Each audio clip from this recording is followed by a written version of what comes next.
राजमाता मा जिजाऊ यांच्या जयंतीनिमित्ताने 12 जानेवारी रोजी वंचित बहुजन युवा आघाडीच्या वतीने अकोला शहरातील अशोक वाटिका ते जिजाऊ सभागृहापर्यंत अभिवादन बाईक रॅलीचे आयोजन करण्यात आले होते।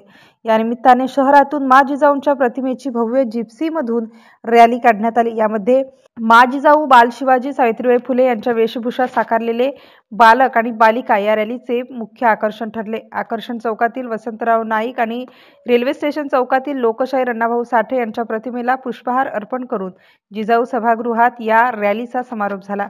समारोपीय कार्यक्रमात जिजाऊंची लेख या पुरस्कार वितरण सोहळ्याचे सुद्धा आयोजन करण्यात आले होते।